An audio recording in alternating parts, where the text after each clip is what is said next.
Hi നമസ്കാരം, ദാസനാണ് തൃശ്ശൂരിൽ നിന്ന്. അപ്പോൾ ഏഷ്യനെറ്റിൻ്റെ ലൈവത്തോൺ എന്ന പ്രോഗ്രാമിൽ ഇന്നത്തെ ലഹരിയെക്കുറിച്ചും അതുപോലെ തന്നെ കുട്ടികൾ ഉപയോഗിച്ചുകൊണ്ടിരിക്കുന്ന മയക്കുമരുന്നിനെ പറ്റിയൊക്കെ ജാഗരൂകരാകാൻ അഭ്യർത്ഥന പറഞ്ഞുകൊണ്ട് നമ്മുടെ പ്രിയങ്കരനായ ലാലേട്ടൻ ഏഷ്യനെറ്റിൻ്റെ ലൈവത്തോൺ എന്ന പ്രോഗ്രാമിൽ സംസാരിക്കുന്ന ഒരു വീഡിയോ പുറത്തിറങ്ങിയിട്ടുണ്ട്. എന്തായാലും മലയാള സിനിമയുടെ സൂപ്പർ സ്റ്റാറായുള്ള മോഹൻലാൽ അല്ലെങ്കിൽ ലാലേട്ടൻ ഒരു ഉപദേശം നൽകുകയാണെങ്കിൽ അത് അത്രമാത്രം ജനങ്ങളിലേക്ക് ഏൽക്കുമെന്ന് നമുക്കറിയാം.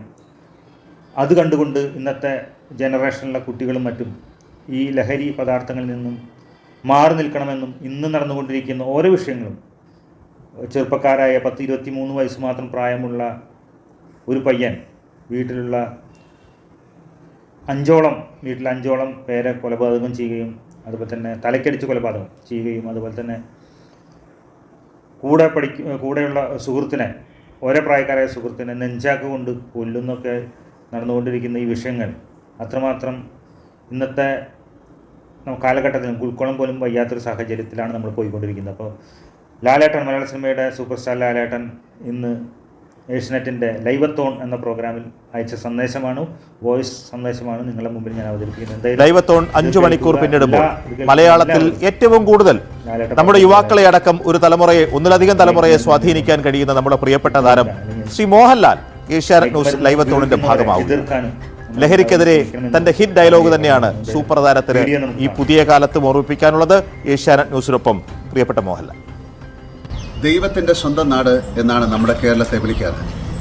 പക്ഷേ ഇപ്പോൾ നമ്മുടെ നാട്ടിൽ നിന്ന് കേൾക്കുന്ന വാർത്തകൾ ഞെട്ടിക്കുന്നതാണ്. അച്ഛനെയും അമ്മയെയും സഹോദരരെയും കൊല്ലുന്ന മക്കൾ, അധ്യാപകരെ ഭീഷണിപ്പെടുത്തുന്ന വിദ്യാർത്ഥികൾ, കൂട്ടക്കൊലകൾ, സുഹൃത്തുക്കൾ തമ്മിൽ നിസ്സാര കാര്യങ്ങളിൽ വരെ ഉണ്ടാകുന്ന തർക്കങ്ങൾ വലിയ അക്രമമാകുന്നു. ലഹരി, സോഷ്യൽ മീഡിയ അടക്കം പല ഘടകങ്ങളാണ് ആളുകളെ ഇങ്ങനെ അതിക്രമങ്ങളിലേക്ക് നയിക്കുന്നത് എന്നാണ് പല വിദഗ്ധരും പറയുന്നത്. എന്തായാലും ആളുകളുടെ സ്വഭാവത്തിൽ മാറ്റമുണ്ട്. ഈ ദുസ്ഥിതി മാറിയേ പറ്റൂ. ജീവിതമാകണം ലഹരി. ഞാൻ പണ്ടേ പറഞ്ഞിട്ടുണ്ട്, narcotics is A dirty business. കയ്യടി നേടാനുള്ള സിനിമാ വാചകത്തിനും അപ്പുറം അതിന് ഇപ്പോഴും പ്രാധാന്യമുണ്ട്. പ്രശ്നങ്ങൾ തുറന്ന് സംസാരിക്കണം, ബന്ധങ്ങൾക്ക് വലിയ വില നൽകണം. ജീവിതത്തിൽ പ്രതിസന്ധിയില്ലാത്ത ആരുമുണ്ടാകില്ല. അക്രമമല്ല ഒന്നിൻ്റെയും പരിഹാരം. അതുകൊണ്ട് എന്ത് പ്രതിസന്ധിയിലും കൈ ചേർത്ത് പിടിച്ചു പോകുന്ന മലയാളിയുടെ ആ മഹത് ശീലം നമുക്ക് തുടരാം. അതിക്രമങ്ങൾക്കെതിരെ ഏഷ്യാനെറ്റ് ന്യൂസ് ഒരുക്കുന്ന ലൈവത്തോണിൽ ഞാനും അണിചേരുന്നു. നന്ദി.